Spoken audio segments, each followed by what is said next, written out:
السلام علیکم سامعین، welcome to my channel voice of Mona. ہماری آج کی اسٹوری کا نام ہے شیطان سے۔ مظہر ایک شفاق قسم کا انسان تھا، بے رحم، سنگ دل، کسی کو تکلیف میں دیکھ کر خوش ہوتا۔ حمیرہ ایک غریب گھر کی لڑکی تھی۔ بدقسمتی سے اس کی شادی مظہر سے ہو گئی۔ مظہر اس کو اپنا غلام سمجھتا، بات بے بات اس کو مارتا، اسے بھوکا رکھتا، ہر وقت ستاتا، اسے کہیں جانے نہیں دیتا تھا۔ وہ بہت پریشان رہتی، گھر والوں سے شکایت کرتی تو وہ بولتے صبر کرو، ہم کچھ نہیں کر سکتے۔ محلے والے بھی بہت پریشان تھے۔ ایک دن گلی میں شادی تھی، مظہر نے حمیرہ کو مارنا شروع کر دیا۔ وہاں کے سارے مہمان اور محلے والے حمیرہ کے گھر آ گئے۔ ان میں سے ایک آدمی تھا جس کا نام احمر تھا۔ اس نے اسے روکا کہ مت مارو۔ مظہر نے اس کو گالی نکال دی۔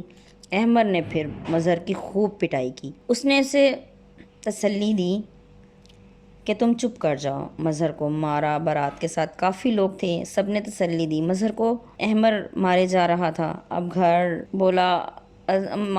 احمر بولا اب اگر اس عورت پہ ہاتھ اٹھایا تو واپس آ کے ماروں گا اور مار ہی دوں گا۔ مظہر کافی مار کھا چکا تھا، اب اور مار کھانے کی اس میں ہمت نہیں تھی۔ حمیرہ بھی خاموش بیٹھی تھی، لیکن وہ احمر کی شکر گزار تھی۔ آج اس کا دل خوش تھا، وہ مار کھا کھا کے تھک چکی تھی۔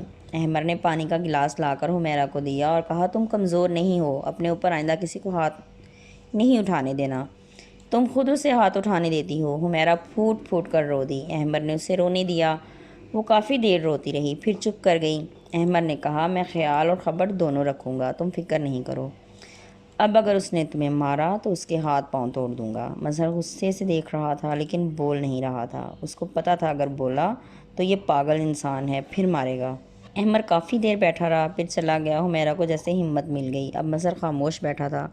حمیرہ سوچ رہی تھی کہ وہ کتنا اچھا انسان ہے جو دوسروں کے لیے لڑتا ہے۔ ادھر مظہر شیطان فطرت تھا۔ اس نے حمیرہ کے ماں باپ کو بلایا اور حمیرہ کو دوسرے ہی دن طلاق دے دی کہ یہ بد چلن ہے، اس کا کوئی پرانا آشنا ہے، اس کو بلایا اور مجھے اس سے مار پڑوائی ہے۔ حمیرہ نے کہا یہ جھوٹ بول رہا ہے، میرا کسی سے کوئی تعلق نہیں۔ حمیرہ شادی والے گھر گئی احمر کو ڈھونڈنے، لیکن وہ وہاں نہیں تھا۔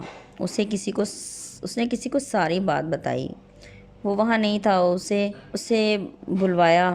کچھ دیر بعد احمر آ گیا۔ اس نے ساری بات جانی تو اسے غصہ آیا۔ اس نے آتے ہی پھر مظہر کو مارا، اس کے منہ سے سچ نکلوایا۔ حمیرہ نے بتایا کہ اس نے مجھے طلاق دے دی ہے۔ احمر کو بہت دکھ ہوا۔ اس نے حمیرہ کو دلاسا دیا۔ حمیرہ اپنے والدین کے ساتھ چلی گئی۔ احمر نے ان کا ایڈریس لے لیا تھا۔ پھر 6 ماہ بعد احمر ان کے گھر اپنے والدین کو لے کر آ گیا اور حمیرہ کا رشتہ مانگ لیا۔ پھر سادگی سے حمیرہ سے نکاح کر کے اسے لے گیا۔ حمیرہ اب خوش ہے۔ جیتے رہیے، خوش رہیے۔ ملتے ہیں اگلی کہانی کے ساتھ۔